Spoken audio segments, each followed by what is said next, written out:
кыргыздын күрөшүнүн жылдыздары Бекзат Алмазұлы жана Орозбек Токтомамбетов. Алгесті тоолор шашыбыз. Ошол жактан барып келип тренинг кылчу. Ошондо торпого алып сатчык да. Олимпиадага барып калганда өзүм таң калдым канчы. Болот турбайбы. Уже кичинекей кезде эле уже ойлонуп, жашоону жакшыртсаң болот экен дегенчи. Назар үкүмөр чынында эң мыкты беттеш көрсөтүп окшойт. Силкип туруп, мисалы, нагылап мындай сүзөт. Ороздун азыркы учурда мындай өзүнүн пигине жетер экен деген ойдомун эменчи. Негизи күчтүү борецтер грязный приемдорчу, мына көзү чукуу ийген, колду маякка мол менен салып жүрген, ошолор да үйрөнүш керек бизге дагычы. Элин мындай күлөнүп кыйкырганы бул доо катары кабыл алам да. Мен кантип утулуп калгам деген ой кирет да. TikTok'та бирөө жазат, Аладдиндин килемин отургандай эле отурасың го депчи. Кыргыз элибиз алтын медаль алып турат да Олимпиададан. Толук ишеним бар болчу да, мына алтын келди, алтын келди. Көз алдымда турат да күрөштөрчү. Күрөш алып эле өзүмдү жоготуп койдум да. 7-0 дегенде уже чемпион элестетип кеттим, өзүм билбейм да ал жагын. Сен кайсы ыкманын үстүндө иштеп Аз секрет да койсуң да. Травмадан алыс болуп эле, Кудайдан дуа кылып эле суранып жүрө берсек, буюрса жеңиштерди, көптөгөн жеңиштерди багындырабыз деген ойдобуз да. Бул спорт хаб, бизнес спорт хаб. Спорт хаб, бизнес спорт хаб. Ассаламу алейкум, мен Атчонун Бексанов Исмаилиев. Бул спорт хаб долбоору жана биздин кезектеги подкастыбыз. Билесиздер, Кыргызстанда Азия чемпионаты күрөш боюнча өтөт. Жана бул жакта биздин ошол кыргыздын намысын коргой турган, кыргыздын күрөшүнүн жылдыздары дагы студияга келди. Чын айтканда биз күткөн эмеспиз мындай болгонун, бирок булар макул болуп келишти. Ошон үчүн чоң рахмат. Бекзат Алмазұлы жана Орозбек Токтомамбетов. Жигиттер, биринчиден рахмат.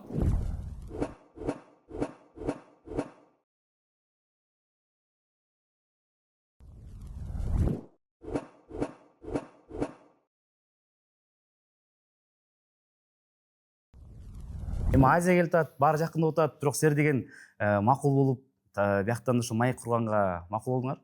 Бул деген биз үчүн өтө маанилүү. Анткени бияктан бүтүндөй кыргыз эли силерди көрөт, көрмандык кылат, жакшы көрөт. Анан кийин мен оюмча аларга да кызык болуп атат. Бул жигиттердин негизи ой жүрүшү кандай, эмне жөнүндө сүйлөшөт, кандай ойлонушат депчи. Ошонун максатында биз бүгүн ушу талкуулап атабыз. Жеке отуруп эмес, мындай чогуу биргеликте, мындай интервью эмес, мындай талкуу деп коелу, чогуу биргеликте. Ошондо рахмат. Биринчиден, маанай кандай, даярдыктар кандай болуп атат? Ошондон баштайлы. Бекзат, Олимпиададан катышканда биринчи сөз берели. Сиздерге да чоң рахмат, ушинтип бизди чакырып, бизден ушундай маек курганга чакыргансыңарга рахмат. Ошо бизди негизи көп элдер спортсмен катары таанып, личность катары мындай Ошо да. Билишпейт да, анан ушул жерге чакырып, анан ошо сиздер менен баарлашып, биз да ошо элдерге өз жөнүндө айтып берип, мындай бизге өзүбүзгө да кызык. Чоң рахмат. Алейкум ассалам. Ушундай, Бекзатка кошулам ушундай. Биринчи мындай теманы баштайлы, күрөштөн эмес, улактан баштайлы. Бирөөсүн арындык, бирөөсү таластык. Жакында эле мынакей бизде улак болду, намыс чемпион. Ороз, куттуктайбыз. Рахмат. Мен аябай кубанычта болдум ошо намыс командасы чемпион болгонуна. Бул тарых болду да. Эмнеге дегенде намыс командасы чемпион боло элек болчу да. Ошол себептен мен аябай сүйүндүм. Негизи улукка көп деле мындай кызыкпачумун, бирок ошо намыс чемпион болгондо деп кызыгып баштадым да. Бул тарых да. Эме намыс үчүн дагы, ынтымак үчүн да тарых да. Бекзат, сен кандай? Улакты ошо финалды көрдүңбү? Финалды кичине көрдүм үзүндүлөрүнөн. Биздин улакчылар кичине ат жакта кичине аттар эме болуп калды, чачап калды окшойт. Бирок биздин негизи улакчы балбандар негизи мыкты алар. Алар биз күрөштө өз кандай билсек, алар ошо улакты жакшы билишет. Орозбек айткандай айтып атпайбы депчи. Ынтымакка да тарых болду депчи. Ынтымак буга чейин ал Норусту 8 жолу уткан. Аларга эме болду эмне? Кандай айтсам, душемде кичине өкүнүч болду элбетте. Бирок кийинкисин буйруса утат го деп ойлойм. Мындай көнүм шалат болуп калганда мындай албайсыңар эчтеке болбойт го деп. Биздики мен Сарыөзөн чуть-чуть калды. Так что ынтымак хотя финалга чыкты дегеним да. Жакшы. Жигиттер, эми биринчиден мен баштайлы. Негизи күрөш кантип пайда болду жашооңордо? Ошол тууралуу айтып берсеңиздер. негизи эле күрөшкө кантип келип калдыңар? Ошол кызыктуу негизи элге дагы балки бир маалымат болот. Ороз келем, сен айтып берчи. Мен негизи күрөшкө ошол кыргыздын канында бар окшойт. Ошо кичинекей кезде эле көчөдө ар ким менен урушуп кеткенде эле жамбаш чаба калып эле күрөшүп кетип эле жүрчүк. Анан бир карап турсак эле өзүбүздүн окуп аткан окуу жайда мектепте ошо күрөш ачылып калды. Анан күрөш ачылып Ибраев Болот агай бар болчу. Болот деген. Ошого барып башында негизи ага бар электе боксерский борцовка бар го. Ошону кийип алып эле үйдөн чыгып эле чуркап баргам да залгачы деди. Нарындагы центрдагы эмегечи, залгачы чуркап барып, чөнтөктө чүкө-мүкөлөр бар. Эшикте ойноп жүргөнүнө бала болчумун, анан чуркап барып анан аяктан кетип, именно биз окуп аткан интернаттан как раз ачылып калып, анан ошол жактан келип калганбыз, кызыгып элечи. Дароо эле кызыгып алып, Дароо эле кызыгып, ошо каныбызда бар окшойт да ошо кыргыздардын. Бар. Анан эме айрыкча могу эркин күрөш нарында өнүккөн го. Көп аябай көп да, айрыкча ошо нарында эркин күрөш өнүккөн. Таласта тескерисинче ошо грек-рим күрөшү да. Сен ушул эркин күрөшкө кантип келип калдың? Ошо чынын айтсам чүмүлө барып калгам күрөшкө. Анткени ошо байкем барганын көрүп жүрүп, мен да ошо балдардын барганын көрүп атып эле, мен да барганым кызык болгон аябай. Анткени биринчи ошо үйдөрүн апаман суранган мен, апа мен күрөшкө барайын деп. Барайын десем апам биринчи күнү жибербей койгон, экинчи күнү да сурангам, экинчи күнү да жибербей койгон. Үчүнчү күнү айткам апама, апа мени жибергиңиз болсо мен качып кетем депчи, барам депчи. Анан ошондо апам жиберген. Өзүм негизи байкемди көрүп баргам. Биринчи күнү барганда да агайдан коркуп, эшикти тыкылдатып, анан агайым кийин дегенде агай дүндөн коркуп качып кеткем да. Анан кийинкисинде ошо экинчисинде барып, ошо мен кирип, ошо менен тренировка кылып калгам. Тренировка кылганда да ошо бир ай барып, кылбай ушинтип жүрүп, анан кийин бир 4-5 класстан баштап уже стабильный кылып баштагам. Бир маал. Жаш кезде кандай оордо өтпөй ошо көчөдө тентек болуп, мушташ болуп жүргөнбүз деп. Сен кандай элең жаш кезде ошо? Чынын айтсам 6-7 класска чейин аябай тентек болгом. Кимге тийишип. Аз көрүнбөйт да. Балдар менен урушуп. Аз таң калышат негизи.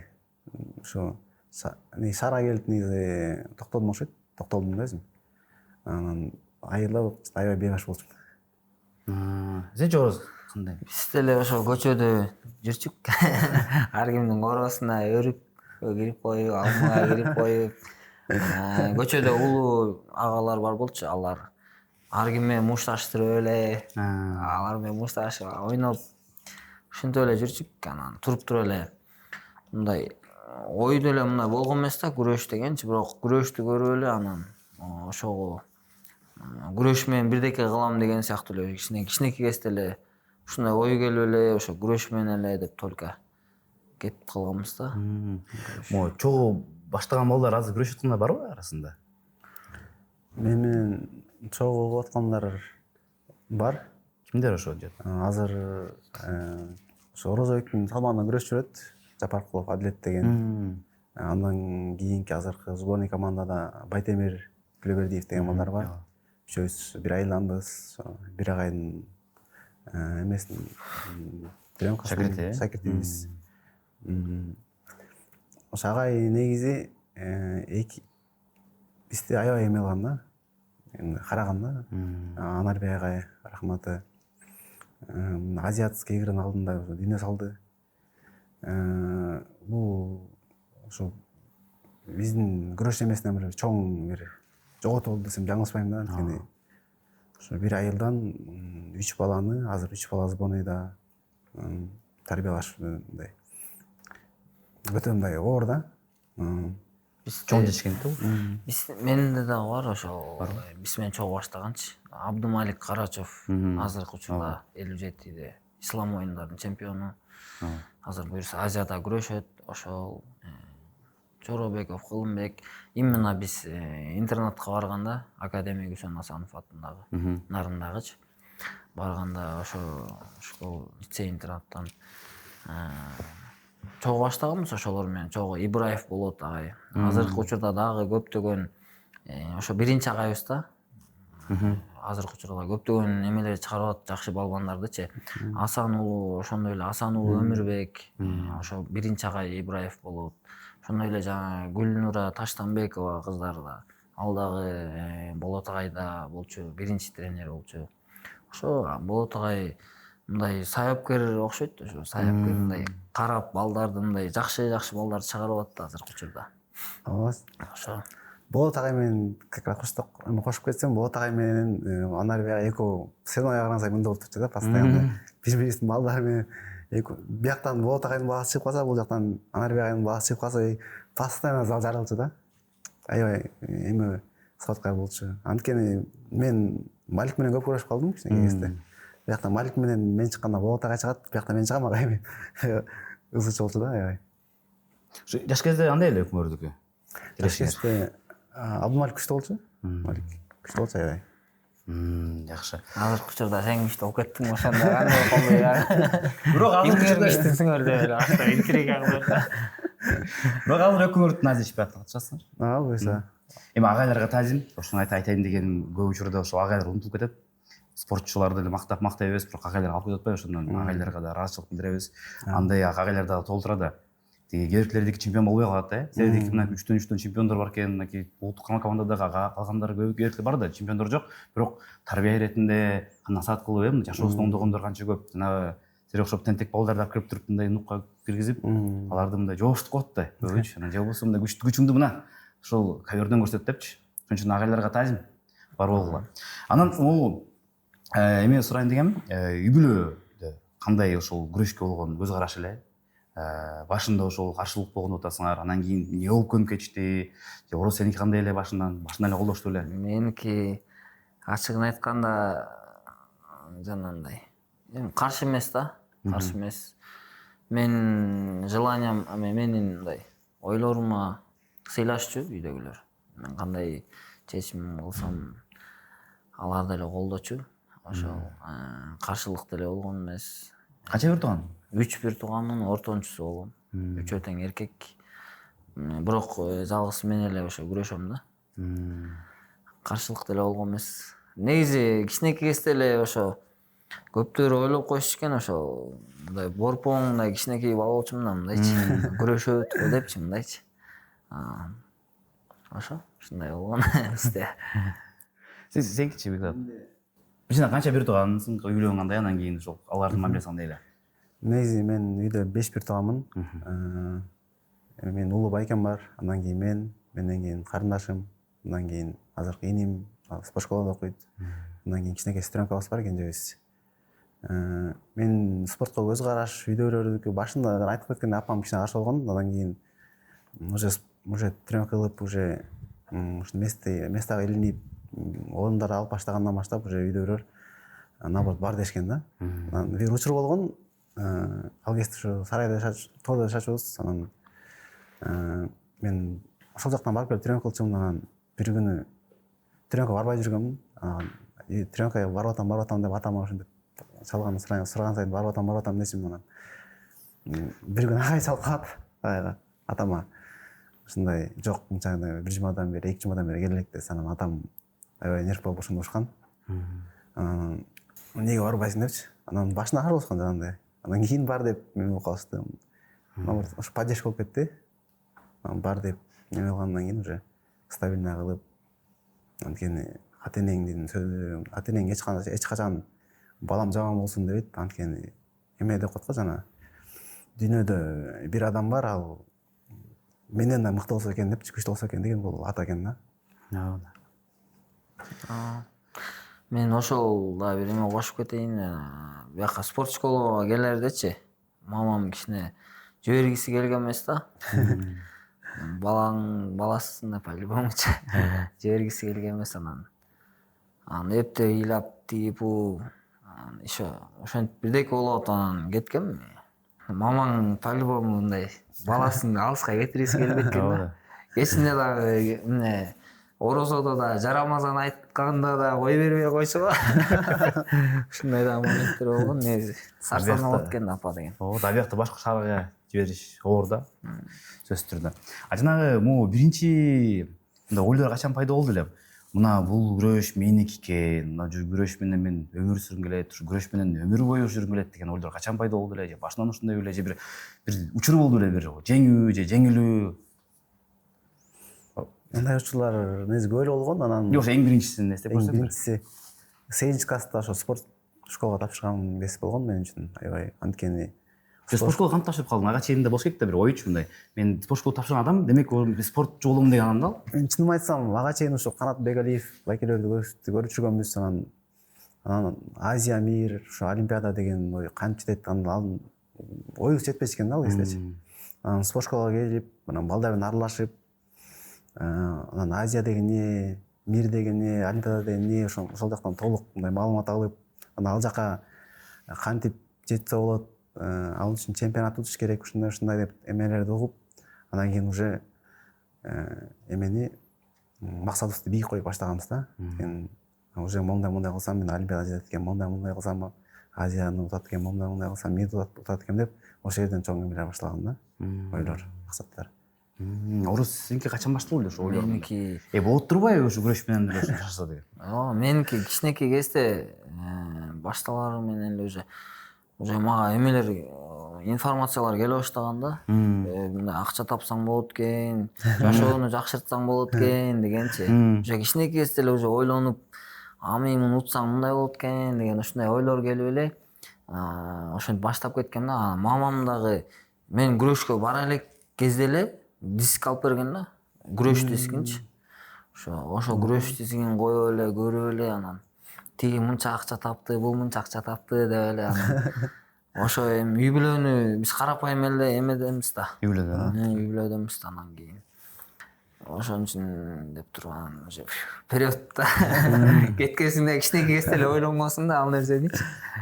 Ушул себептер болгон негизи. Анан биринчи жеңиштер могу Кыргызстан чемпионатында ошол тууралуу айтып берсеңер, биринчи чоң жеңиштер, сен эсте калган эң мындай жакшы жүрөктө калган жеңиш кайсы болду эле? Баштапкы карьерада.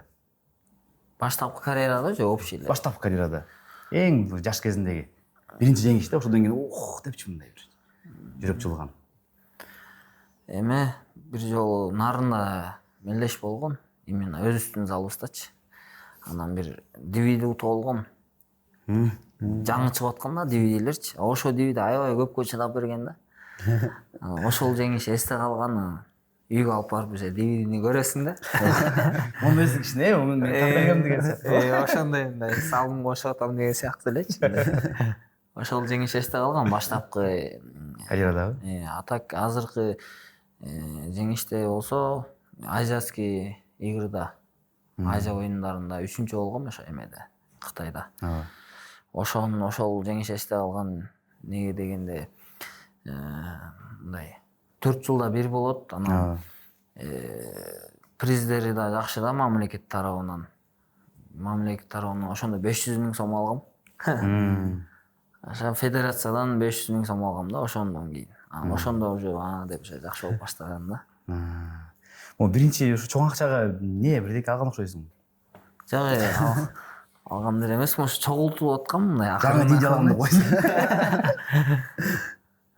Бирдеке болуп эле кете берет турбайбы акчаларчы. Канча чоң акча алсаң ошончо расход болуп элечи. Ушундай экен да. Мен тиги комментатор болуп иштеп баштаганда үйдөгүлөр дагы ошогондо мага дагычы. Кантип ушу комментатор болуп, мындай акча тапса болот, кантип семья багасың деген ойлор болгондон эң бир зарплата эмесинде 19 000 сом алгам да. Ошондо барып эле Дордойдон 15 000 сомдук эме алганбыз, телевизорчу. Дагы эле турат да койдучу. Ошондо кадимкидей мындай жүрөктүү болуп да, үйдөгүлөрдү карап деп калган сен. Алып келип пульт отасаң, жок, могу койгон. Акча албайбыз, бирок ошондой эле алганда жүрөк кадимкидей жылы түшкөн да. Алар дагы атынан да карап мындай депчи, мындай демек мен да жашаса болот турбайбы деп калышкан. Эми азыр күнгө чейин Кудайга шүгүр дечи. Негизи эле могу түшүнүктөрдө жакшы учурлар көп болот, жеңиштер болот. Анан кийин могу жеңилүү дагы көп тарбиялап келет да, көп нерсе сабак берет, Ошол мындай эсте калган жеңилүү барбы? Орус сенде? Менде эсте калган жеңилүү. Ошондон кийин балки бирдеке өзгөрүп, жашоого көз караш, тренировкага көз караш өзгөргөн. Менде ошо эсте калган жеңилүү, негизи жеңилүүлөр көп эле. Эсте калган ошо эмеде болгон. бүт эле эсте калганда негизичи эң эсте калганы ошо эмеде болгон жана Уфада молодежь чемпионат мира да. Ошо аябай көп вес кууп барып алгансың 65ке. Анан ошоктон жеңилип калып ошондо обидно болгон. Анан именно ошондо карантин болуп жашоо эме болуп анан ойлонуп уже деп ошол эсте калган. Ошо жеңилиш. Бекзат, сеники өзгөчөрөөк да ситуациячы. Анткени сен эми чоңдор арасында Азия чемпионатына катышып көрө элексиң. Биринчи жолу катышасың. Бирок болбосо Олимпиадага баргансың, дүйнө чемпионатында күмүш байгең бар. Бирок буга чейин ошол биздин Кыргызстандын ички чемпионатындагы атаандаштык өтө күчтүү болгон да, сенин салмагыңдачы айрыкча. Ошол эми көп учурда мындай жеңилип деле аттың туурабы? Жеңилип аттың, утуп аттың, анан кийин ошол учурдагы каршылаштарың дагы күчтүү болгон. Анан кийин бир учур болду эле мындай мен качан ошол чоң турнирлерге барып баштайм деген учур болду эле өзүңдө. Андай болгон эмес, чынын айтсам. Андай мен ошо спорт түшүнгөндөн баштап уже адам биринчи ниет койгом. Ошо дайыма биринчи ниет койсом, ошо ниет ошого жетмейинче мындай токтобоймбу, ошо жетмейинче эмем бар экен да. Анткени ошо Олимпиадага деле барам деп уже эмеге блокнотко жазгам 2020-жылы.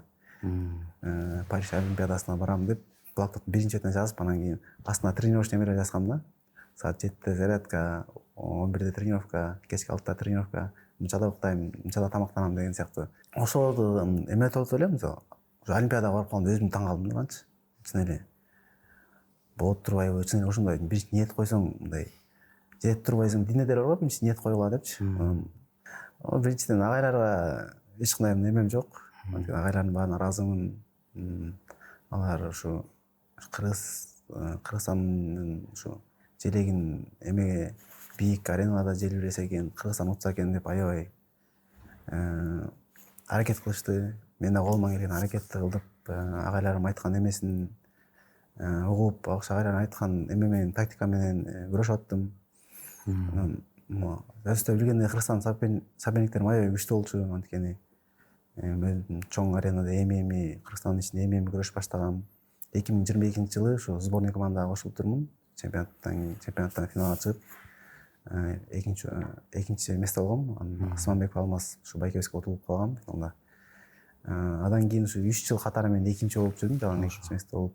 Андан кийин ушу чемпионатты чын айтсам быйыл уттум. Чоңдор арасында чемпионатты 61 килограммда. Бул деле чемпионат аябай оор болду. Анткени жаш балдар уже инилерибиз уже аларда кошуп, аларда уже өздөрүнүн дүйнөлүк аренада өздөрүн көрсөтүп атат. Азыркы агайлар да жакшы, азыркы агайлар менен да чогуу иштешип, алардын айтканын угуп, чогуу иш алып баратабыз. Аябай жакшы болуп атат. Да бир кошумча да эсте калган жеңилүүчү. Эстеп кеттим. Жанагы Олимпиаданын алдында Чамизо менен жана чыгып калдым эле го лицензионный мирде. Ошондо жаман эсте калганда 3 секунд калганда 1 балл берип койгонда качты деп турупчу. Ошо обидный го дейм, Ошо дагы обидный болгон, ачык айткандачы. Ошондо эстеп кеттим да. Сборный команда Кыргызстан бар эле. Жаман болгон ошондо. Ошондо утуп алсам да история болмок да, Чамизону утуп алды депчи. Буюрса утабыз иншалла. Ооба, убакыт келет. Эми силердин салмактарыңар өтө оор болуппайбы? Чындачы 74 кг бул жана эми королевский вес деп коет го. Эми бул салмакта чынында мындай легендалар, бүт эле азыр деле жылдыздар ошондо болуппайбы? Сенин салмагың деле бул 57 кг не деген жанагы мышыктардын салмагы бул бүт мышыктардын салмагы. Бирок канча дагы сени карасаң мындай омат бар экен да эми. Мындай келип туруп эле сага агайлар ставка кылышты, мода болот деп туруп. Бул барды дагы квалификацияны уттуруп Олимпиада барып, Олимпиадада кичине калды да эми. Кичине калды, ошондо дагы бирок мындай өзүнүн мыктылыгын көргөздүң. Анан жана Алмаз менен мамилең кандай негизи? Ушунча утулуп анан кийин ал Байкинг менен Байкебес менен мамилеси жакшы. Муну бир адамга кечке отуруп берсең кичине балким мындай болот дейт да. Килемден соперник катары көрүшөбүз, чыккандан кийин Байкингде катары эле жүрөбүз. Көрөрмандар ойлошу мүмкүн мындай эки болуш керек депчи, бирок андай эмес. Чыккандан кийин Байкингде катары Бекболот Байкебес менен деле ошондой байкейни катары эле жүрөбүз. Эмелерде машыгууларда мындай бири-бирге туруп күрөшүп калчуңар го. Машыгууларда турабыз, бири-бирибиз менен жолтурабыз. Бирок акыркы убактарда чөтө көп турбай калдык, анткени Бекболот байкебиз чет жакка кетти. Дубайга кетти. Алмаз байкебиз жакында эле үйлөнүп, эми өзгөлөргө кошулуп баштады. Эми жайдан дагы көрүшүп уланта беребиз буюрса. Сен каршылаштан Кыргызстанда жакынкы Кыргызстан чемпионатында Эрназар үкмөр чынында эң мыкты беттеш көрсөттү окшойт. Чынында кызыктуу болду. Ошол беттеш тууралуу бир айтып берсең. Чынында ушундайды күттүм элең, Эрназар дагы менин оюмча ундайды күтпөсө керек. Албетте кызыктуу болду окшойт. Күрөштүк, чыктык. Эми ал агабыздан өзүбүз негизи үлгү алабыз. Аябай сүйлөгөндө дагы так сүйлөйт, мындай өзүнчө бир мындай жакшы бир адам да, мындайчы. Мындайчы карасаңчы, мындайчы. Эми албетте күрөшүп атканда каршылашың да. Ким кайсы каршылашың болсо дагы учуш керек да, баарынча. Күрөш кызыктуу болду. Ойлогон эмесмин, ушу 74кө бирөөлөр айтышат 70ке күрөшөт, бирөөлөр айтат 74кө күрөшөт. Бир күн калганда 70ке күрөшөт дешет бирөө. Күрөшөт да деп анан. Күрөшөт да, коркмок белем дедим. Настрой ойып эле чыктык күрөшүп. Ага чейин 2 жолу утулуп калгам да. Мындай бир балл последний деши болупчу. Утуп алганда аябай сүйүндүм, ачык айтканда. Эми бул күрөш да, бирде утасың, бирде утуласың. Жакшы болду негизи күрөш. Мага да жакшы болду, ага да жакшы болду. Баарына жакшы болду. Беттештен кийин өкмөр сүйлөштүңөрбү? Эмне үчүн сүйлөштүңөр? Сүйлөшкөндө эми как агайыны катары эле. Эмне деди ал өзү мындай? Эчтеке деген жок, баары жакшы, сүйлөштүк. Күрөштөн тышкары да. Күрөш өзүнүн орду менен, агайыныга сүйлөшүүлөр өз орду менен. Ушундай эле болду. Жөн эле как обычно эле кандай жүрсөк ошондой эле жүрөбүз. Бекзат, сеники салмак тууралуу. Мундусунда 61 килограммга чыгасың. Ушул жыл негизи 61де болосуңбу, же 57ге да түшөсүңбү? Азия оюндарына кайсы салмакта барасың деген ой? Ушул жыл азырынча 61де, может Азия оюндарына 57ге буюрса түшсөмбү деп отурам. Ал мен дагы точносу белгисиз, агайлар менен дагы сүйлөшөбүз, кандай болот. Агайлар куу десе бес куйбуз, эгер жок десе анда 61де күрөшөрөм.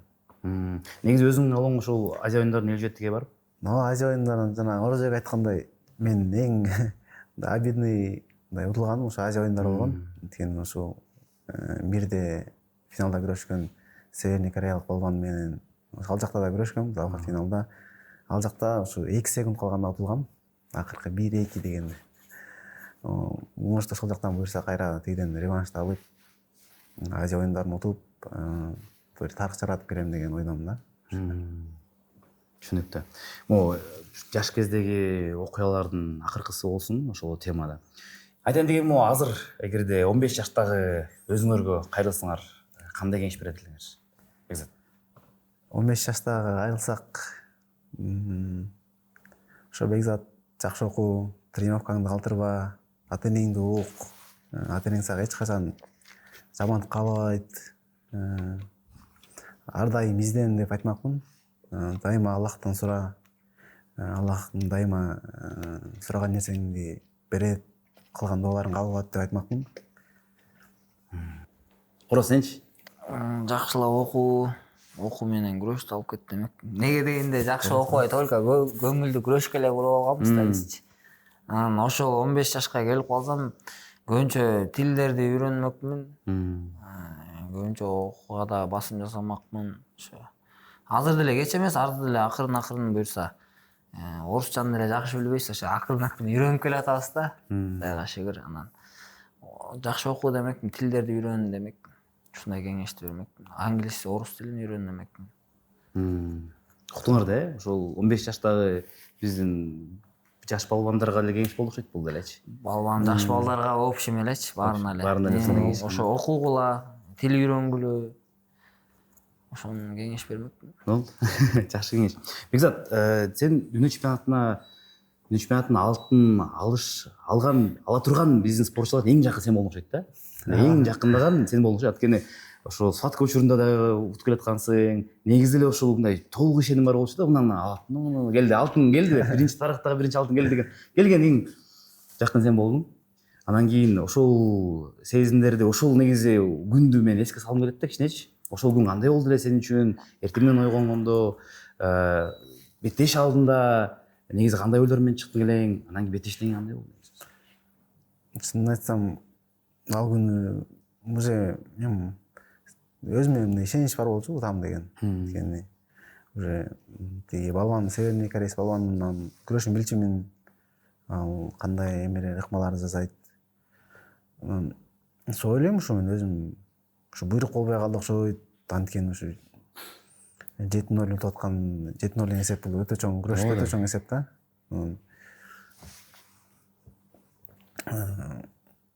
Жакшы эле башталып аткан күрөш 7-0 болуп, баары эсимде. Ал күн азыр көз алдымда турат да күрөштөрчү. Күрөш алып эле өзүмдү жоготуп койдум да. 7-0 дегенде уже өзүм может чемпион элестетип кеттим, өзүм билбейм да ал жагынчы. Уже бөлөкчө сезимде ойгонуп, уже мындай башкача эмелер ойлор кетти да. Ороз айтып бер десең, кандай болду негизи? Мен өгөз как раз чемпионат мирада чогуу жашадык да, бир комнатада. Бул менен чогуу досум, давай буюрса утасың, Кыргызстандын калганы болуп кетесиң. Настрой берип аткам, жакшы эле өтүп атканбыз анан.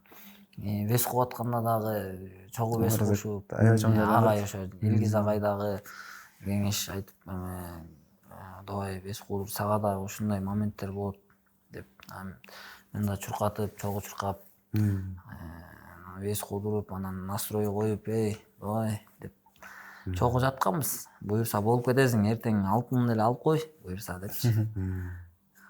Ошондой болгон да. Анан негизи каверго чыкканда бул жалгыз, анан соперниги жалгыз, экөө бири-бири эле болот да, мисалычы. Анан өзүн баарын өзүн контроль кылат да, өзү чечет да баардык нерсеничи.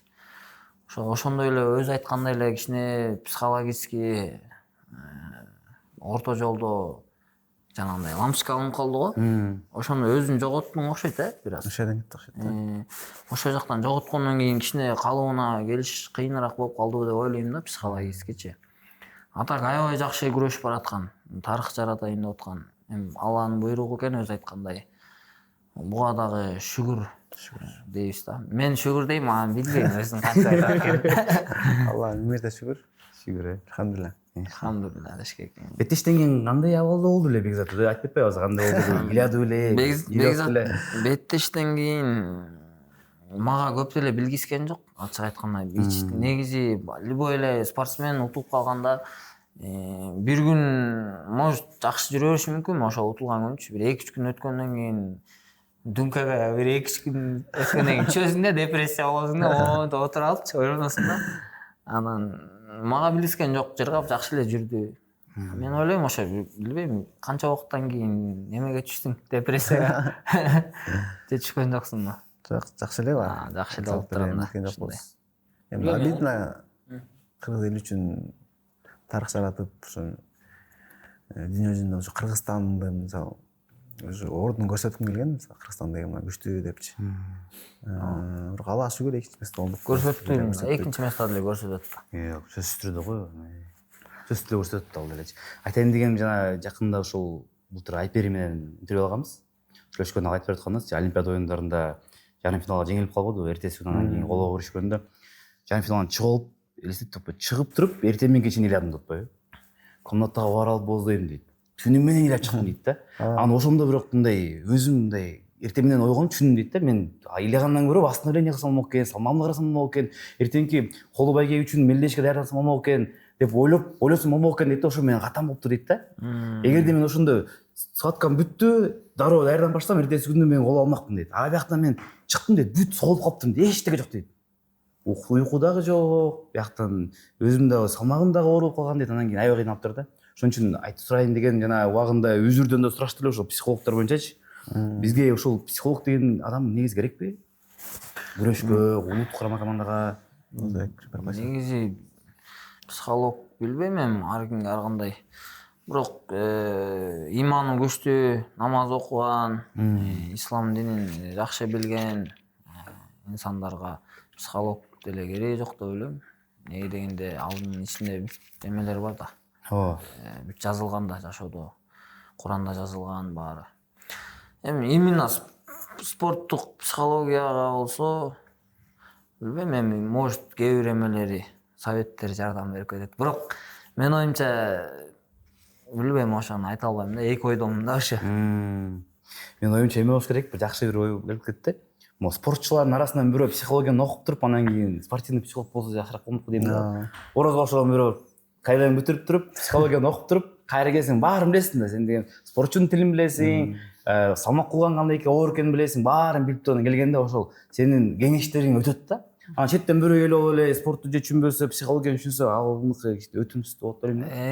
Именно өзүбүздүн командадан бир спортчу чыгып, анан бизге өзү ушундай психолог настройлордон берип, психолог болуп, ошо акыл насааттарын айтса жакшы болот го. Негизи агайлар деле негизи психолог да. Агай бизде ошол го, биз агай психолог дагы, диетолог дагы бүт атаң апаң бүт агай да азырчы. Агайлар дагы психолог да, агайлар да аябай жакшы настрой беришет. Бир четте ал дагы бар. Көп эмелер бар, мисалдарчы. Нюанстар көп. Ороз, сеники жыйынтыктар жакшы негизи, жаштар арасындагы U23 бүт негизи аябай сонуна келе атасың, бирок жана чоң мелдештерде жетишпей аткандай бирдеке. Эмне деп ойлойсуң? Эмне жетишпей атат сеники ошо чоң мелдештерде? Чоң мелдештерде ошо бир расындай бирдеке жетишпей атат деп ойлойм. Эмне өзүң барбы? Түшүндүрмөң. Түшүндүрө келсек,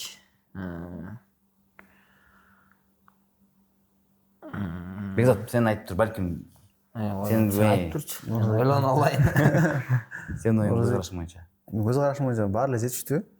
Баары эле бүт баарын эле утканга мындай немеси Күч жетет да. Анан чынын айтсам, Орозда кемчилик жок. Сага рахмат. Мактай бер да бири-бирибизди.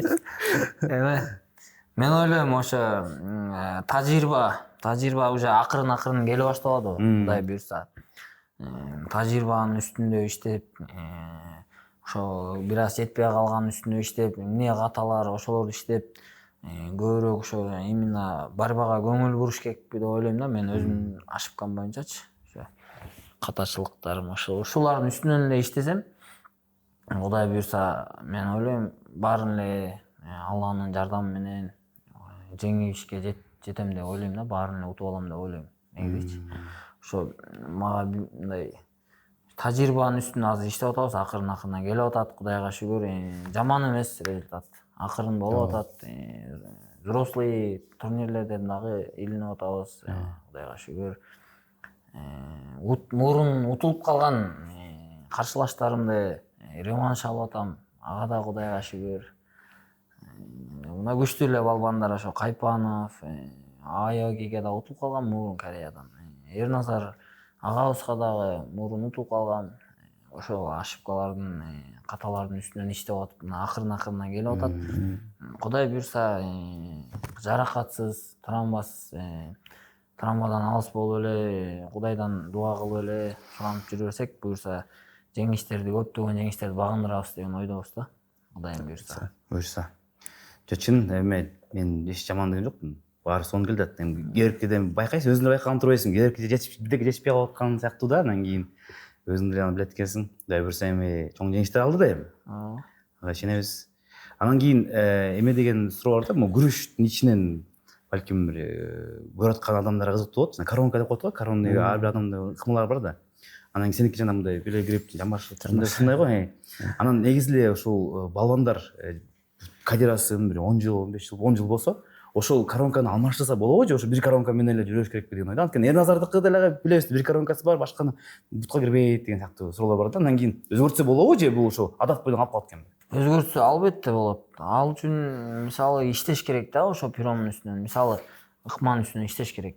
Мисалы бул жамбаш кылып атса, жамбашка мисалы ошо вертушка кошуп кетсе болот, сброс кылып кетсе болот. Ошолорду дагы тач керек да, иштеш керек үстүнөнчү. Мисалы захват, без захвата бир пиром тапсаң, ошонун үстүнөн иштесең, боло берет негизи күрөшүп аткандачы.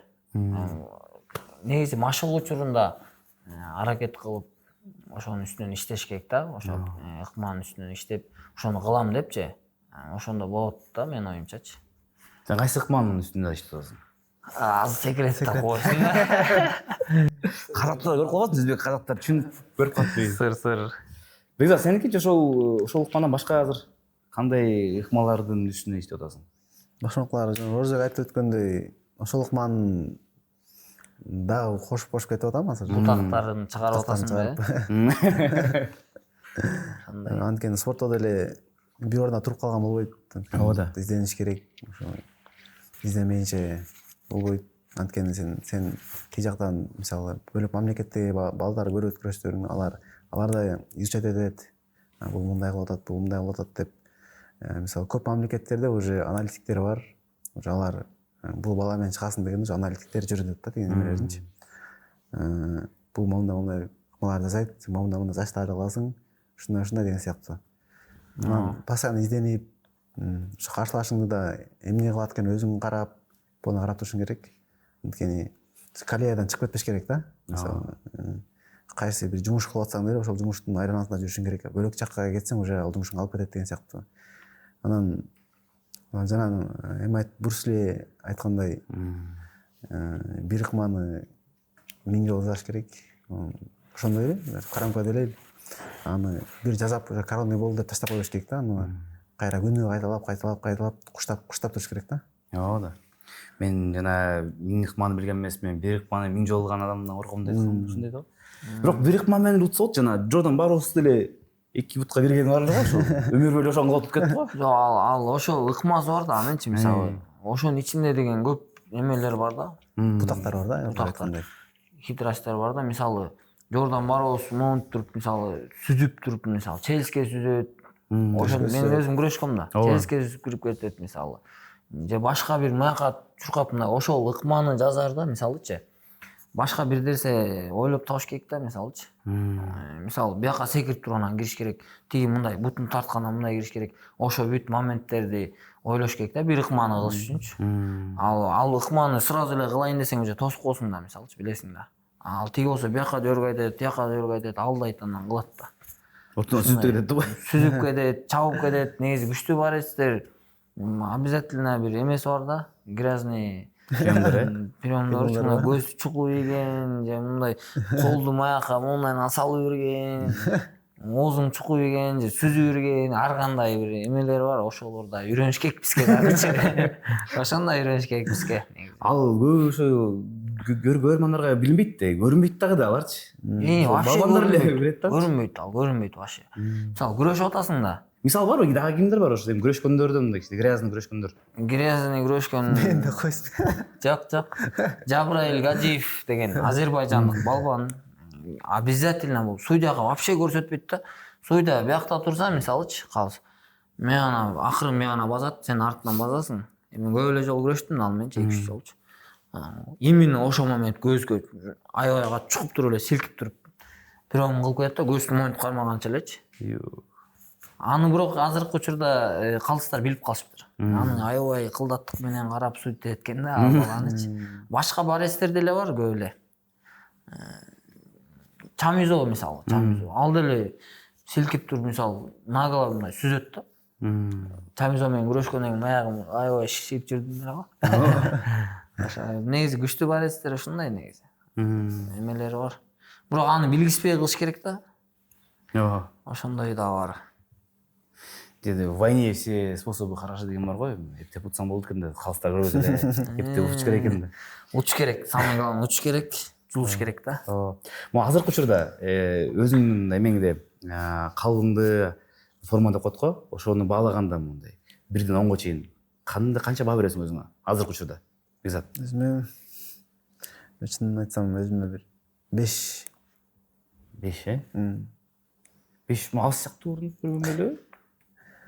5 менин ушу кичине ооруп мен чемпионаттын алдында ошодон кийин весим түшүп кетип, ошо менен кийин кичине кайра калыма кириш кыйыныраак болуп атат. Буюрса Азия чемпионаты боюнча даяр болосузго деп ойлойм. Буюрса. Орус канча баа бересиз өзүңө? Биз эми азыр Кудай буюрса себептерди кылдык. Жакшы азыркы учурдагы машыгуу штабы менен, машыктыруучу штабы менен агайлар менен кошо себептерин кылдык, сборлорду өттүк. Калыбым меники жакшы эле деп ойлойм, бир 8%. Ама 8, 10-8 деп коелу. 10-8 Азыр анткени дегенде буга чейин эмеде күрөшүп келдик биз, Албанияда рейтинг турнирде, ага чейин эмеде күрөштүк. Жана Суперфо турниринде күрөштүк. Андан тышкары чемпионатка күрөштүк. Андан тышкары ислам оюнда акырын калыбыбызга келип атабыз, Кудай буйрса. Жакшы эле деп ойлойм калыбым. Жакшы. Бирок өкөр үчүн түшүнгөнчө негизги быйылкы жылкы старт бул Азия оюндары экен, э? Негизги эң каалаган ошол, э? Түшүнүктүү. Мондай бир суроо да, силер эми өкмөттөн 24-25 жаш жаш эле да негизи. Могу акыркы 2-3 жылда кандай өзгөрүү болду жашоодо, жашоо көз карашта, ошону айтып аласыңарбы? Жашоо көз караш негизи уже чоңойдук. Mesela уже мурдагыдай ой жүгүртүү мурдагыдай эмес. Уже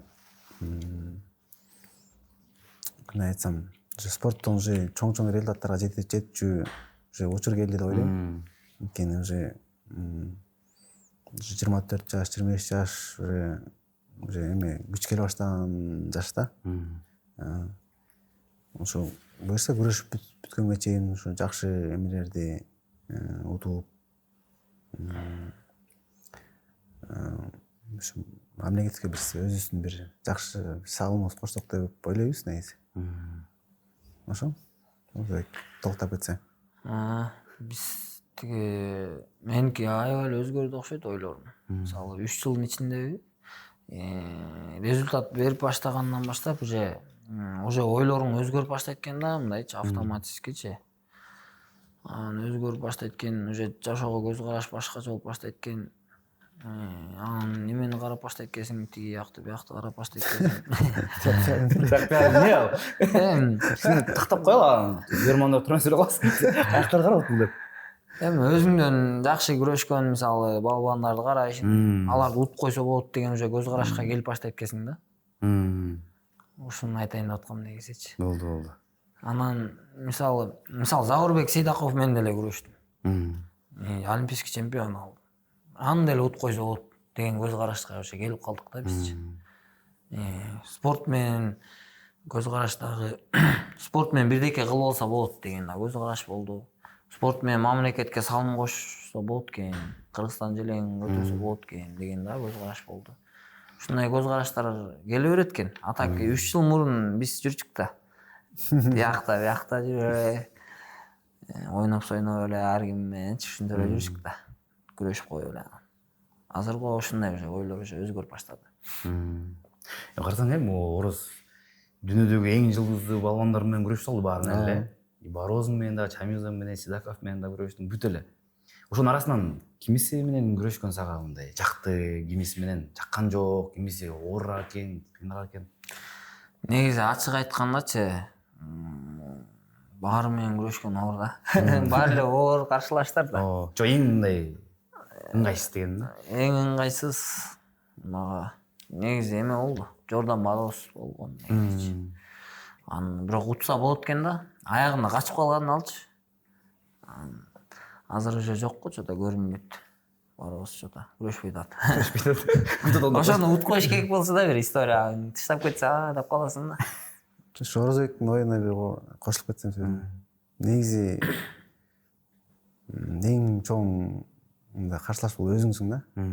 Анткени өзүңдү жеңиш бул аябай оор да. Мисалы машыгуу, мисалы күнүгө 2 мал машыгышың керек, кээде 3 мал машыгышың керек. Кээде мындай уктап калган күндөр болот, эме калган күндөр болот. Анан кээде мисалы спортсмен деген 11-де жатыш керек да. Биз деген 11-де жатыш бул мындай аябай оор да. Дисциплина кармаш мындай өтө оор да. 11, 11,5, 12, кээде 1 ушундай болуп кетет да. Ушу биринчи ушу өзүм мындай көзүскенбиз да. Көзүбүздү качан жеңебиз, анан кийин ушу ийгиликте келип баштайт. Качан эми өзүн жеңмейинче бул ийгиликте жетишип келиш кыйын да, аябай. ооба. Токтоп кетейин эме болуп калат атпайбы бияктачы. Мисалы тилерди утуп койгонго мүмкүнчүлүк көз караш болуп калды дегенде уже даяр болсоң, даяр болуш үчүн дисциплина керек да.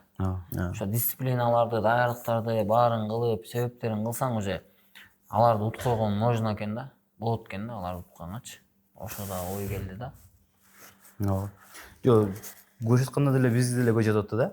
Орус утса болот экен депчи. Мындай кээде болуп калат да мындай вообще такыр эле шанс жок экен дегенчи. Бияктан мындай карасаң утса болчу эле балдар депчи мындай.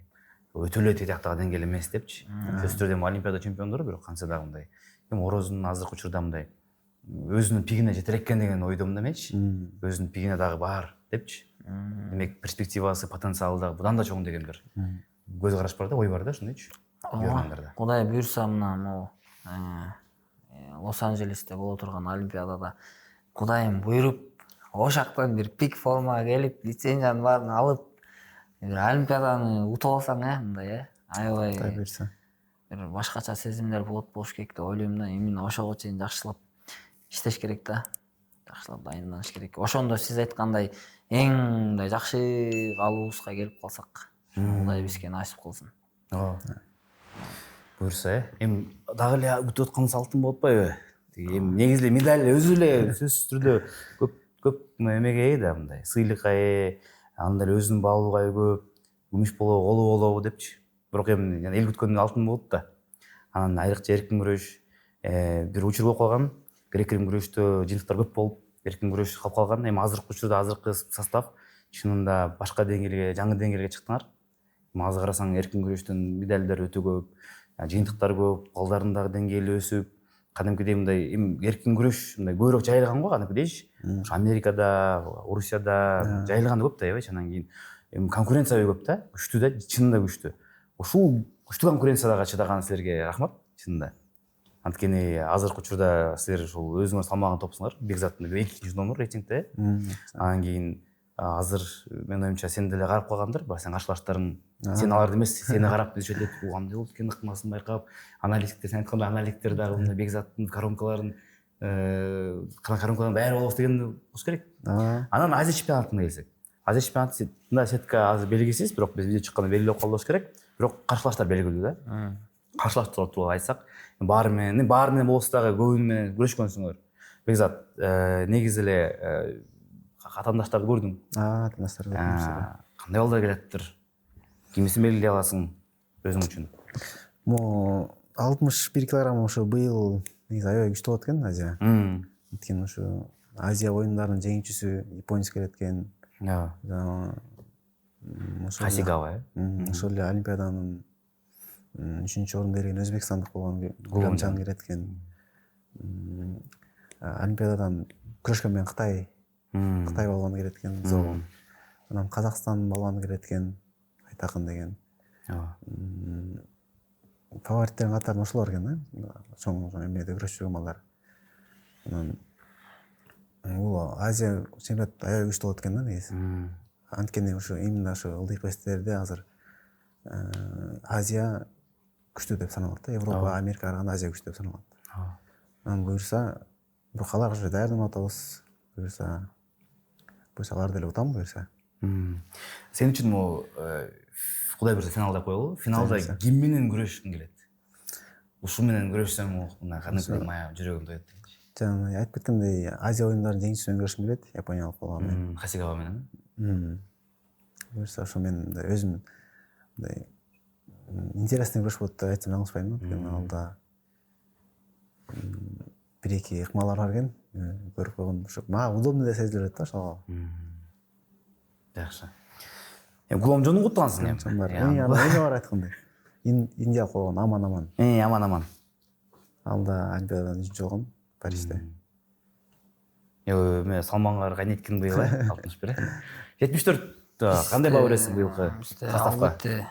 Эми составга баа бергенде жакшы эле состав. Дүйнө чемпиону бар, дүйнө медалисттери бар. Ооба.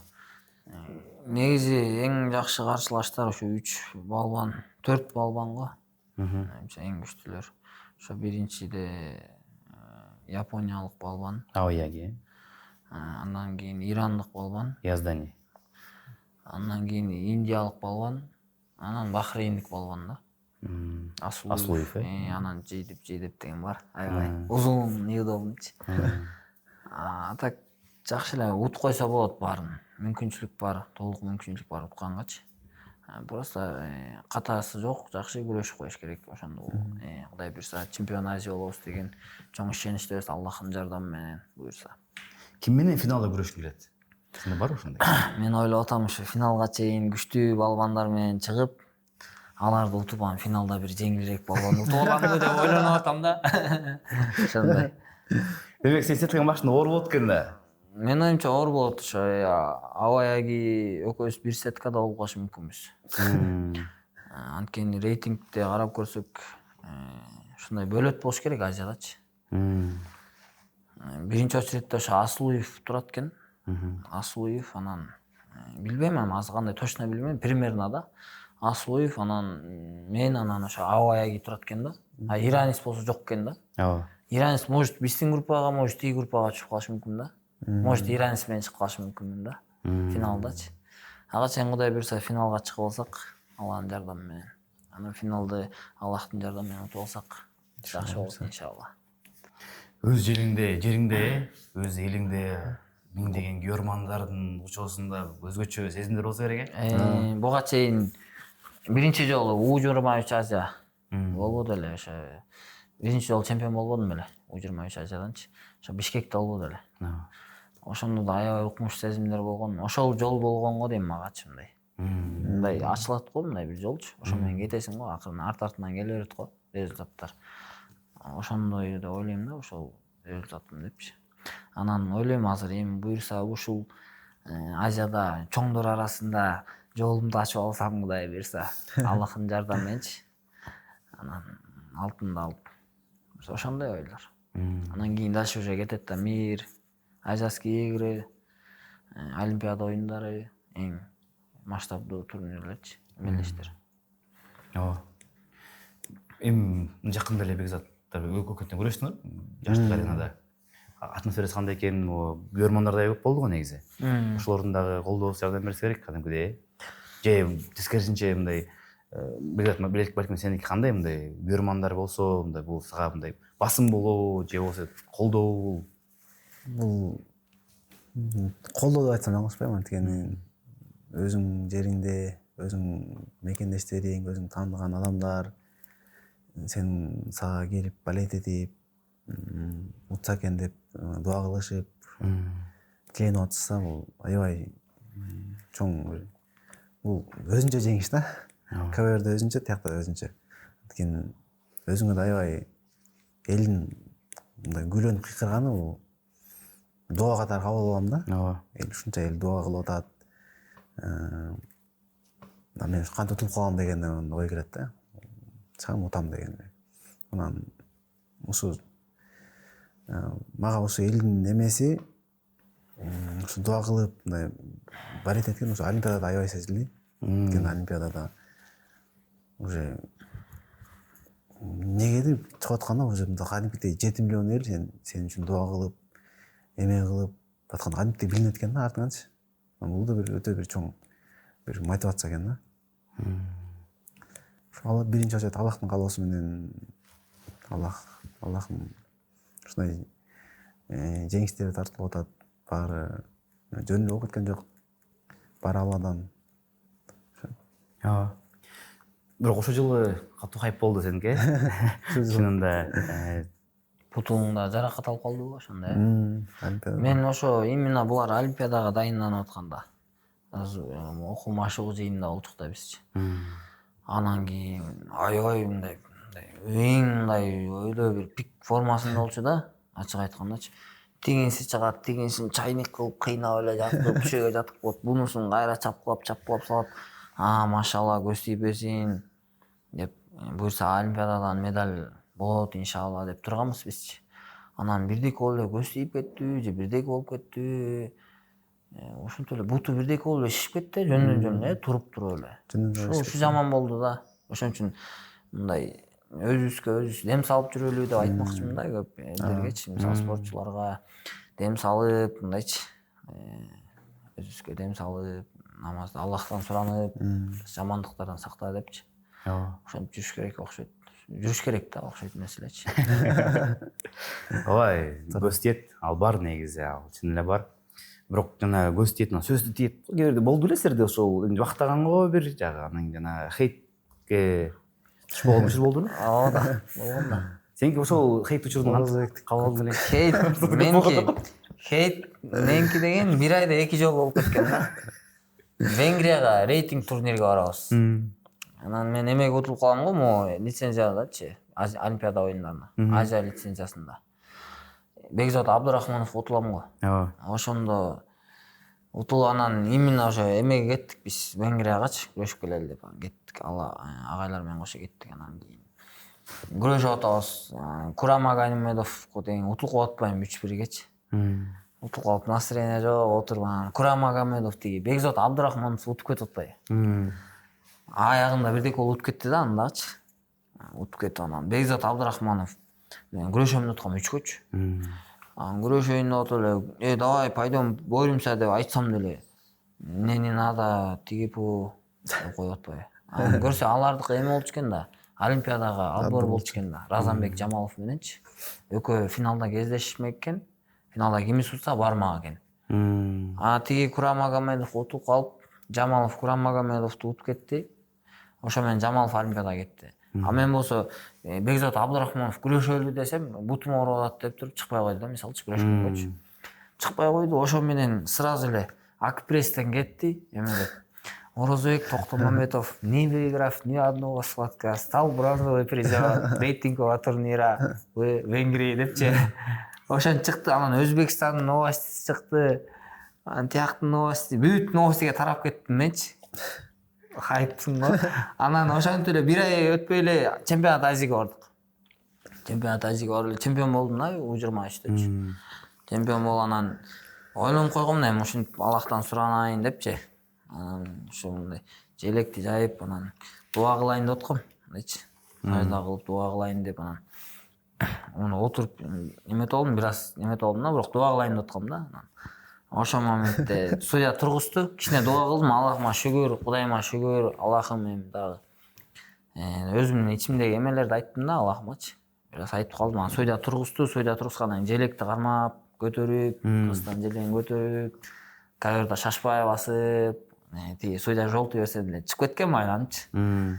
Анан кийин аэропортко бардык да. Барсак эле аяктан кайра кетти новостичи. Новости кетти, анан ушундай Орозбек тиги желекти тебелеп салыптыр, анан мынтип салыптыр деп, Илим Карыпбек деген барбы? Анан байкеге ал мынтип чара көрсүн, тияк бияк көрсө болбойт экен, ал чын эле действительно болбойт экен да, меники туура эмес болуп калыптыр ошондочу. Ачык айтканда. Эми мен ичимде жакшы ниетте эле Аллахка эметип, мындай жана мурун Хабибтер, мисалы, Махачевтар деле жана Палестинанын желегине отуруп намаз окушат го, мисалы. Ошол сыяктуу деле ойлогом, анан көрсө туура эмес кылып коюптурмун да ошол жердечи. Анан кийин аяктан анан еще ТикТокко кирип кеткен. ТикТокто бирөө жазат, Аладдиндин килемине отургандай эле отурасың го депчи. Бул досторум жөнөтөт, анычы барачы. Анан мен ушундай дуа кылып коеюн дегем деп кыргыз элине эме кылгам ошондо. Обращение билдирүү жазгам. Ошо анан тиги байкелер мынтти, анан тигинти деп ушундай иш кылса, Фейсбукта биринчи тараган ал. Бирөө Акпрессте, бирөө Фейсбукта тараган. Ошон үчүн абайлап жүрүш керек. Абайлайын десең деле кээ бирде хайпка калып каласың да. Ушундай болгон, меники 2 хайп. Сеники кандай болду эле? Кандай болду? Именно ошо Хейт боюнчачы. Чёрный хайп тоже хайп болуп кеткен. Мындай комментарийден жазып калса керек, мындай Орозбектикинчерик эме ойлойм. Андай деңгээлде ойлойсуң, мындай көйгөй болбой эле калды. Бирок сен айткандай, черный пиар тоже пиар да эми. Элдер сени билбегенде таанылышты да. Алар турбай депчи. Анан айткам, ушундай дуа кылгам Аллахтан. Түшүнбөгөндөр түшүнгүлө деп. Анан ошо Илим Карыпбек деген байке ошондон кийин Билбейм, мындай тааныбачым деле анан ошондон кийин чара көргүлө тиги бу деп анан историясына киргизип жанагы Назира Айтбекова барго. Ошо дагы ага кошулуп, короче, тигиндей мындай. Бирок ошо момент действительно туура эмес болуп турмун. Мындай желекти жайбай эле мисалы дуба кылып койсом деле болмокпу депчи мындай. Бирок андай болбойт экен азырчы. Желекти желбиретесиң, сүйүнөсүң, кетесиң экен да. Анан туруп мындай эме кылып койсоң болот окшойт. А так жанагындай эмелер болбойт экен да.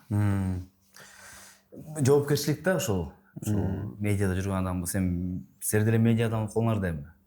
Каалайсыңарбы, каалабайсыңарбы, бирок силер деген ушул медиада жүрөсүңөр, новостьке чыгасыңар, телевизордон көрөсүзерди, силерди элдер карап атат, үлгү катары көргөндөр да бар, жаштар да көрөт. Ошон үчүн мага деле тиешелүү эле, анткени өзүбүздү карап жүрөбүз да. Биз мурун мен деле көп чыкпай жүргөндө маршрутка деле битек болуп жүрөсүң, кийимиң деле мындай болсо азыр кичине өзүң карап каласың да, кичине бирөө көрүп калып эмне дейт анан Бекзат особенно олимпиада чыккан болосун деп жүрсө айтат деп. Биз жерди олимпиаданы утуп алгандан кийин мындай эшикке көптөр чыкпай эле коюш керек го дейм. Негизги могу максатыңар эмне силердики? Планыңар могу 5 жылдан кийин Бекзат Алмаз уулу кандай адам болот деп каалайсың болсо экен деп? Ошо 5 жылдан кийин уже буюрса эми ден соолук берсе, может дальше күрөшөбүз, может спорттон может кетебиз, ал жагы белгисиз.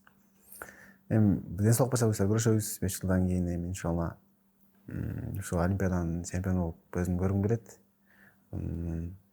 Ушу татыктуу бир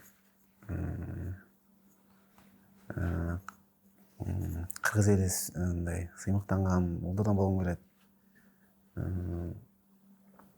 Ошо билимди алып, ошо бир жумушка орношкум келет. Кандай жумушка орношуң?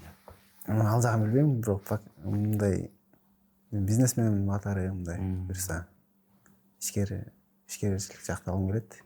Ошол жолдо буюрса мемлекет атабыз аракет кылып атабыз. Ошо иманыбызды дагы күчөтүп эле, Аллахка ибадат кылып эле, Алладан суранып, жакшылыктар, жакшы нерселерди суранып, ушундай эле. Ал жагын айта албайм. Ооба. Ороз 5 жылдан кийин ошо Орозбек Токтомамбетов дегенде ушундай адам болсо экен, кандай элестетесиң ошол адамды? Баардык эле спортчулар ошо олимпиада чемпиону болгусу келет. Мен дагы ошо 5 жылдан кийин уже ден соолук болсо экинчи олимпиадага экинчи алтынды алат деген бир ойлор менен мындай ушундай ойлор дагы бар. Ойлор көп да, кыялдар көп.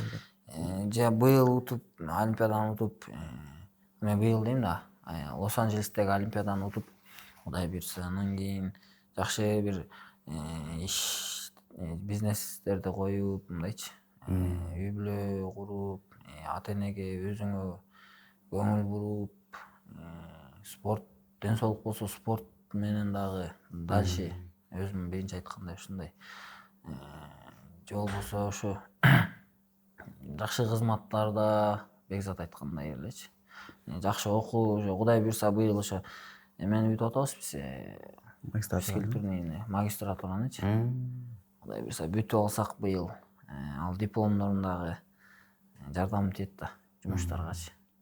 Эми жакшы кызматта иштеп, же болбосо ошо менен катар эле жакшы бир бизнес кылып, ушундай эле ойлор адамдар. Эми өйдө өсүш да, жер кыдырыш дегендей. Эми көп да ойлорчу. Ойлорду айта берсең түгөнбөйт да. Жатып эле ойлонуп элесиң, монтип элечи, эмне кылсам деп элечи. Эми основной ойлор ушундай, олимпиаданы утуш керек. Сөзсүз түрдө Кудай буйрса. Жакшы үй бүлө куруш керек. Ушундай. Ойлор ушундай. Көңүлдөн бизнес айтып калыңар да. Кайсы чөйрөгө жакыныраksыңар? Кандай бизнес? Баштадыңар беле негизи же башта эмнесиңер? Кайсы чөйрөдө мындай аркалаган эле? Билбейм, ошо негизи бизнес кылган агаларыбыз бар, эми ошолордон да кеңеш сурасак болот. А так биз бизнес кылбайбыз да. Биз спорт менен эле жүрөбүз, эчтекени билбейбиз бизнестечи, мындайчы. Кайсы жака жакыныраак дегеним да? Мен мисалы агайдын үйүндө жашап жүргөндө дем алыш күндөрү ошо Сокулукта мал базар болот го. Ошондо торпого алып сатчык да. Тиги арзан алып чык дагы это ала тоо швед парода, лимузин парода деп туруп торпокторду кымбатыраак берип 5-10 миң сомго сатчык да. Ошондо өтө эле кичинекей болчумун мен. 8-класс, 9-класс болсом керек ошол моменттечи. Ошондой мисалы эми бирок билбейм, эми азыр мисалы ойлоносуң мындай недвижимость менен дагы депчи, мындай ойлоносуң эми байкелерден кеңеш аласың да спортсмен. Эми спортсмен эмес, эми өзүбүздүн бизнесмен байкелер бар да, жакшы байкелерчи. Ошолордон кеңеш аласың. Же бизнесмен байкелер менен таанышып калсаң деле алардан кеңеш аласың. Ушундай да. Бекзат, сеники бизнеске деп айтып калдың өзүң. Кайсы бизнес? Чынын айтсам, мындай өзүмдү эмес, мындай элди ойлогон, мындай элди да ойлогон мындай бизнесмен болгум келет да, чынын айтсам. Мисалы азыр ошо элибизде мындай үйсүз жүргөндөр мисалы көп да, аябайчы. Ошолорго бир мындай доступныйраак кылып, мисалы строительный компания ачкым келет да. Мисалы Ал үчүн көпкө чалып бересиң го, ал үчүн биринчи жанагыларды кылып турган кылыш керек го. буюрса менет кылсак, эме кылсак, ал деле болот, ал күндө мындай алыс эмес да, мындай ал деле мындай кыйын деле эмес да, чынын айтсам. Күрөштө менет кылгандай эле ал жакта деле менет кылсаң, бат эле ийгиликке жетесиң да. Буюрса, жакшы. Бекзат курулушту. Бекзат курулуш буюрса, Иншалла буюрса. Ошону бир 5 жылдан көрүп калам, анан кийин бир 2 этажды кайта бир. Биз Бекзат курулуш болсо, биз Бекзаттан квартира арзаныраак алып, кымбатыраак сатып элечи. Жакшы. Бизде мына кыска суал бар, блиц. Ошолорго жооп берип койсоңор. Бекзат, сенден баштайлы, андан кийин. Азыркы учурда Кыргызстандын эң мыкты балбаны? Эрназар Акматалиев. Жок, бир. Вольник жөнүндө вообще мындай. Бияк вольник деле айта алат, өзүбүздүн, эркин күрөштө. Азыркы учурдагы Кыргызстандын эң мыкты балбаны? Азыркы учурда Кыргызстандын эң мыкты учурдагы Алмазулуу Бекзат. Эмнеге дегенде мына дүйнө чемпионатында 2-орунду алды. Негизинен көбүрөөк результатты айта кетсек, албетте Акматалиев, Эрназар. Ушундай. Азыркы учурдагы дүйнөдөгү эң мыкты балбан? Дүйнөдөгү эң мыкты балбан эркин күрөш боюнча. Эркин күрөш боюнча. Сен айтып турсаң азыр мен ойлонуп алайынчы бир аз. Азыркы учурда. Эркин күрөш боюнча эң мыкты балбан. Мен айтайынбы? Азыркы учурда менин оюмча Абдулрашид Садулаев аябай формада окшойт. Именно азыркы учурдачы. Бая Албаниядан укмуш күрөш болду. Таң калдым кадимкидейчи. Биздин Кыргыздын спорттук күрөшүндөгү бүт тарыхын алганда эң мыкты 3 балбан. Эң мыкты 3 балбан Акжол Махмудов, Айсулуу Тыныбекова, Кенжебек Өмүралиев. Жакшы экен. Орос. Эркин күрөштөн баштай берейинчи мен. Биринчи очередь Эрназар Акматалиев деп коеюн мен. Эркин күрөштөн. Грек-рим күрөштөн Акжол Махмудов, анан Жоламан Шаршембеков экөө бир айта берели да, бир коюп. Бирок Акжолдун результаты көбүрөөк да. Кыз келиндер күрөшүндө Айсулуу Тыныбекова да, албеттечи. Неге дегенде укмуш айта албайсың да. 3 жолу дүйнөнү утуп салды, Олимпиаданын 2 жолу медалист болду. Анан Мерим Жуманазарова, ошо экөө артында ошо айперилер келатат да, медет кызыларчы. Дүйнөдөгү ушул эң мыкты балбандардын арасынан кайсы балбан менен күрөшкүң келет? Тарыхты да калалы, азыркында сага мүмкүнчүлүк берет деп коет. Ошол рейтинговый ПВЛден ошо менен күрөшсөң болот десе, кайсы ким менен күрөшмөк элең? Азыркы же мурункулардын Мурункундагы азыркы. Рейхи күчү менен күрөшкүм келмек. Анткени Рейхи күчү мындай бөлөк бариста айтсам, мындай андай бариста мындай көрүлөйтүн да, айтсам. Башкача да.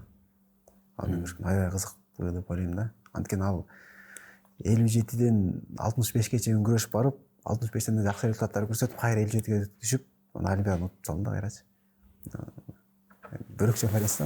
Мен болсо ошо ПВЛга чыгып калсам, Бой Сарсайтиев менен чыкмакмын го дейм. $1 миллион деп элечи, гонорар. Эми ПВЛга чакырып болду белесиң? Ооба. Көрө болушат просто, болгон. Көп эле болсо керек. Көп эле эмес. эки эле жолу болгон. Киме атаандаш белгилүү болду беле?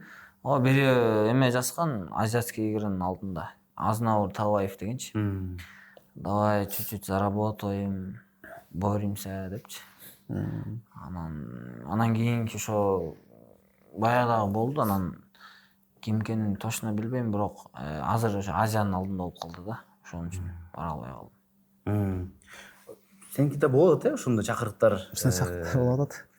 коммерциялык беттештерге. Каяктан дагы болот? Могу Америкада да раф дагы бар кызыктуу. Европада да болот. Рафка да буюрса кеңири аракет кылабыз. Азыр өткөндө ПЛден келди. Андан кийин хайп деген немеден келди. Ошо экчеден келди. Пока ал жактан агайлар менен сүрүшүп, агайлар ал жакка көрөшпөй эле кой. Главный Азияга деп, ошо Азияга көрүшөм буюрса. Главный эме старт. Азияга көрүшөм буюрса. Ал жактарга отказ бердик. Азыркы эме улуттук курман командада Азияга деп азыркы учурда кыргыз менен салыштырганда Өзбекстан менен Казакстандан биздин деңгээлибиз бийигирээк турабы же бирдей же ылдыйракпызбы? Именно кайсы Күрөштө. Эркин күрөшпү? Эркин күрөштө. Эркин күрөш. Эми результат боюнча ачык айтканда Өзбекстандыкы азыр Разанбек Жамалов олимпийский чемпион да.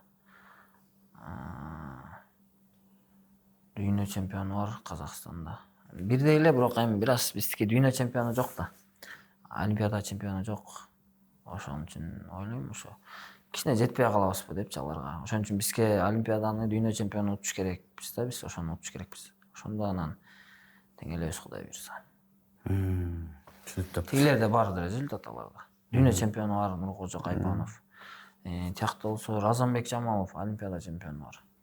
Олимпиада призерлору бар. Тиякта да бар. Бизде жок болуп атат ошо. Бизде мурун тарыхта ошо Базар Куруев 3-чү болду. 3-чү. Допинг болуп калды тигинден. Ойлойм мен бир аз жетебиз биз аларга дагычы. Бир аз бар деп ойлойм. Эмечи бизде негизи Кыргызстанда балбандар көп да, анан кийин кээ элдер байкабай калат, көрбөй калат да. Анан кийин силерде бир сын айта аласыңарбы, бири-бирден болсочу, недооценён деп коет го. Азыркы учурда ошол балбан элек бир балбан деп айтса, кимди айта аласыз? Ошол жакында тээп чыгат, ошол мынакей буюрса жакында өз деңгээлин көрсөтөт деген. Балбан элек болгону кандай балбан элек? Недооценён деп коет го.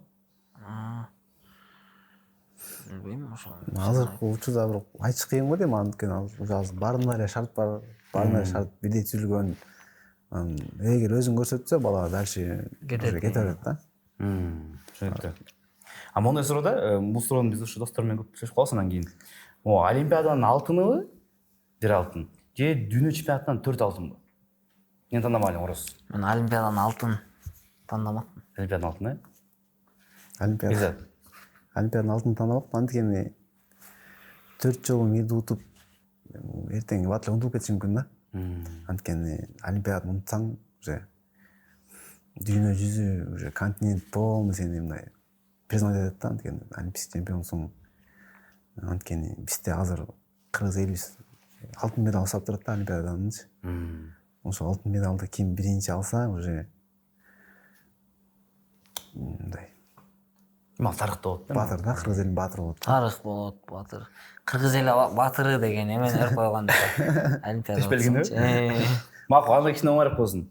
Олимпиада оюндарынын күмүш медалыбы же дүйнө чемпионатынан 3 алтынбы? Дүйнө чемпионатынан 3 алтын деп тандамакмын. Экзакт деңчи. Олимпиада го дейм. Олимпиада күмүш, күмүш. Түшүнүктүү жигиттер. Оюңар. Ошо кызык болчу да мындай биз досторго сөзүп турасыз андан кийин эмне мындай ким тандамак элең дегенде көп ушу олимпиаданы тандашат да. Алтын это башка да алтынчы. Ооба да. Башка, күмүш башка да вообще-чи. Күмүш деп коет да мисалчы. Биз мисалы биз деле картайып өлөбүз да мисалы. Биз деле акыретке барабыз. Бизден кийинки муундар чыгат. Алар олимпиаданы утушат. Анан бизге чейин уже күмүштү колон алып коюшкан. Уже белгиленип калат да жаңа депчи. Эми эркин күрөштө ал элек, бирок олимпиада чемпиону деген уже бүт жакта билинет да ужечи. Дүйнө 3 жолу дүйнө чемпиону, именно эркин күрөштө. Бул да башкача да бир. Күмүш башка да ошон үчүн. Алтын да толкочу.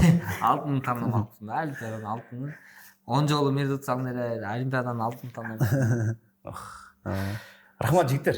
Маек кургандарга келип бергениңерге. Менин оюмча өтө кызыктуу маек болду. Өзүңөр жакшы болду. Жакшы болду.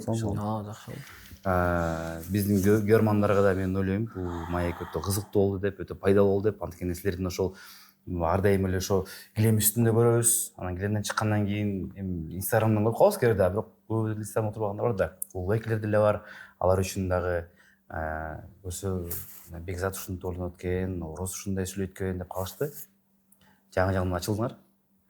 Балким ушул биздин подкастыбыздагы, ушул биздин маегибиздагы дават иретинде болуп кетти. Ортодон Оростар дават айтып кетет го. Дават айтпай эле мындай. Мен орточо эле. Эме да. Жок, андай деле эмес. Орточо эле. Имамчыда чөтүрөн Жок, андай эмес. Ошол жакта турбай көрсө жаатан бир айтып аткан деп коем. Жок, андай деле эмес мындай. Орточо эле. Скромный жигит өзү. Мен Бекзаттын артынан мындай хайп кармап атам десе жаңылышпайм да. Мындайчы. Бекзат топурак чачып атат беткечи. Мен кайра буга топурак чачачы. Рахмат жигиттер, ийгилик. Кудай буюрса, эң башкысы жаракатсыз мелдешти силерге каалайбыз. Быйыл ошо Азия оюндары, чемпионат, Азия чемпионаты, рейтинг мелдештерден ийгиликтер каалайбыз. Кудай буюрса, биздин ошол желегибиз желдөө жүрө берели. Рахмат сиздерге да чоң рахмат. Ушинтип бизди чакырып, Ороз экөөбүздү чакырып, ушундай подкастка чакырып, сиздердин да ишиңиздерге ийгилик. Ушул тарткан биздин видео роликтерибиз мындай кыргыз элине мындай пайдалуу болот деп ойлойм. Чоң рахмат. Сиздерге да чоң рахмат. Алла разы болсун. Ошо Кыргызстандын атактуу балбаны Алмазулуу Бекзат менен бир маекке чакырганыңыздарга терең ыраазычылык билдирем. Бекзат айткандай эле кыргыз элине бул маек пайдалуу болсун. Кыргыз элине, бизден кийинки муундарга ошо рахмат. Сиздерге Алла разы болсун. Баарына көрүүчүлөргө да рахмат, баарына рахмат. Бизди колдоп, коштоп, бизге көрөрмандык кылып аткандагы көрөрмандарга да чоң рахмат айтмакчымын. Баарына рахмат, только рахмат. Рахмат. Башында айткан болчу, мен айттым да подкаст чакырганда Бекзат менен хайпкамай турайын деп башында айткан. Ошо урматтуу туугандар, баарыңыздарга ыраазычылык билдиребиз. Биз менен чогуу биргеликте ошол убакытты бөлүштүңөр. Мен ойлойм бул өтө пайдалуу, кызыктуу маек болду деп. Видеого лайк, комментарий калтырып койгула. Байкасам ошо көбү көрөт экен, бирок ошо катталбайт экен да. Ошо катталыш деле оңой эле, астынан басып койсоңуз, мындай кызылды блок кылып койсоңор, ошо болду, ошол эле. Сиздердин колдошуу болсун. Түмен чогуу болгула. Түмен чогуу Оразбек Кулметов жана Бекзат Алмазулуу болду. Кийинки биздин маектерди көрүшкөнчө аман болуңуздар. Сау болуңуздар. Sport